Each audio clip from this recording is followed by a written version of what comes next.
इतना ज्यादा जो है क्वेश्चन पेपर लीक होते हैं कि कई बार लगता है कि लोकतंत्र को इन्होंने लीक तंत्र बना दिया है। हर बार जो है आप सुनेंगे कि किसी न किसी एग्जामिनेशन में धांधली हुई है।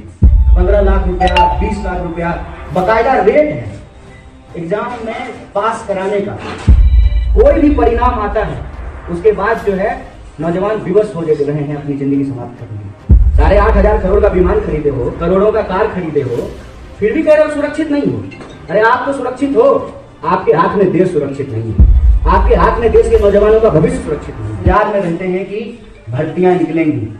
भर्तियों की हालत ये है कि हर डिपार्टमेंट में रिश्तियां पड़ी हुई हैं और उन रिक्तियों को भरा नहीं जा रहा है।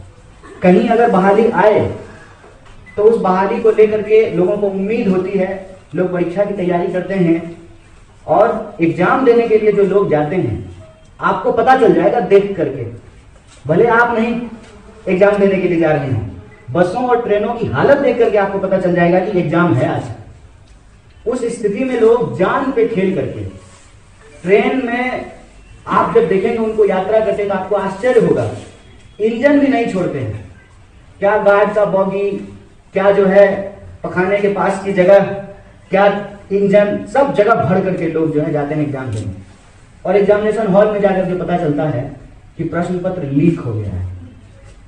इतना ज्यादा जो है क्वेश्चन पेपर लीक होते हैं कि कई बार लगता है कि लोकतंत्र को इन्होंने लीक तंत्र बना दिया है।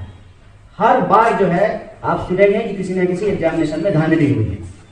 चलिए अगर किसी तरह से प्रश्न नहीं लीक हुआ हो, बहाली आ गई हो, तो उसमें इतना धांधली होता है, इतना जो है करप्शन होता है। 15 लाख रुपया, 20 लाख रुपया बकायदा रेट है एग्जाम में पास कराने का। ये जो स्थिति बनी हुई है ये ठीक नहीं है। अगर हम अपने समाज के नौजवानों के साथ ये अन्याय होते हुए देख रहे हैं तो हम अपने समाज और देश के लिए एक विकराल समस्या को जन्म दे रहे हैं।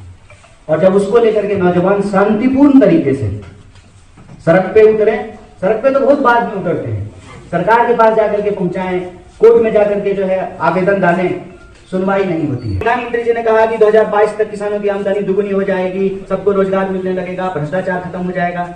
2022 ही है ना। अब जानते हैं प्रधानमंत्री जी ने क्या कहा है? 47 में, 2047 में। अच्छे दिन कब आएंगे, कब आएंगे लोग पूछ रहे थे, तो उन्होंने कहा 2047 में आएंगे। 2047 तक खुद प्रधानमंत्री रहेंगे कि नहीं रहेंगे? अच्छे दिन 2047 में आएंगे। इसको जानते हैं क्या कहते हैं अंग्रेजी में? गोल पोस्ट शिफ्ट करना। कि 17 में बोले, 16 में बोले थे एक्चुअली, 16 में बोले 22 में बोल रहे हैं 2047। सरकार के पास जो है ना जुमलों की कोई कमी नहीं है, आकर्षक जुमले हैं। बताइए इस बात से कोई क्यों डिनाई करेगा कि बेटी को पढ़ाना चाहिए और बेटी को बचाना चाहिए? इस बात से कोई डिनाई करेगा? कोई डिनाई नहीं करेगा। कितना अच्छा नारा है।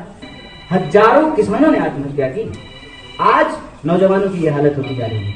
कोई भी परिणाम आता है उसके बाद जो है नौजवान विवश हो रहे हैं अपनी जिंदगी समाप्त करने में। हमारे यहाँ एक बात कही जाती है, मरना ही है तो भूख से क्यों मरेंगे, लड़ के नहीं मरेंगे। जो बेईमान लोग बैठे हुए हैं सत्ता में उनके खिलाफ, जो देश को बेच रहे हैं उनके खिलाफ। प्रधानमंत्री जी ने नई कार खरीदी है, बुलेट प्रूफ। कहां का? जर्मनी का। नारा क्या है? Make in India. बताइए, प्रधानमंत्री एक चश्मा पहनते हैं, कहां का? विदेश का। नारा क्या है? Make in India. प्रधानमंत्री एक हवाई जहाज खरीद के लाए हैं 8,500 करोड़ का, जीरो उस पर दिखाते रहिएगा, कहां का? विदेश का।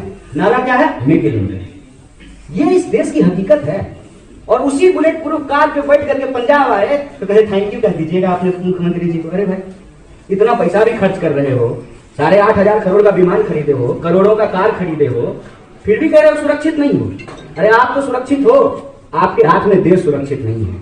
आपके हाथ में देश के नौजवानों का भविष्य सुरक्षित नहीं है। हम तो बिहार से आते हैं, बिहार से चल करके हमको नौकरी मिलती है, क्योंकि हमको वहां नौकरी दे नहीं रही है सरकार। अच्छे दिन की सरकार है, वहां भी 20 साल से नहीं दे रही है नौकरी। डबल इंजन की सरकार है, यही बात कहते हैं। ये कहते हैं कि डबल इंजन की सरकार बनाइए तो जो है डबल विकास होगा। डबल इंजन सेम डायरेक्शन में चलेगा तब ना। अपोजिट डायरेक्शन में डबल इंजन चले तब क्या होगा? पढ़े नहीं है ना, न्यूटन का सिद्धांत पढ़े होते तो समझ में आता है। अपोजिट डायरेक्शन में फोर्स लगता है तो चीजें टूट जाती है, बिखर जाती है। देश जो है बदलाव में ना पहुंच करके बदहाली में पहुंच गया है।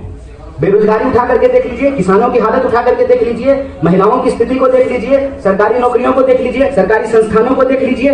इससे हमको बाहर निकलना है, और चाहे स्टेट का इलेक्शन हो या जनरल इलेक्शन हो, हमारा ये कहना है कि इस इलेक्शन में इस देश के जो लोग हैं, उनके जो बुनियादी सवाल हैं, उसको आप केंद्र में लेकर के आइए। आप अंग्रेजों वाली चाल मत चलिए, डिवाइड एंड रूल मत कीजिए। आप जो है लोगों के बेसिक इश्यूज को डाइवर्ट मत कीजिए। वो डिवाइड एंड रूल कर रहे थे, आप डाइवर्ट एंड रूल कर रहे हैं।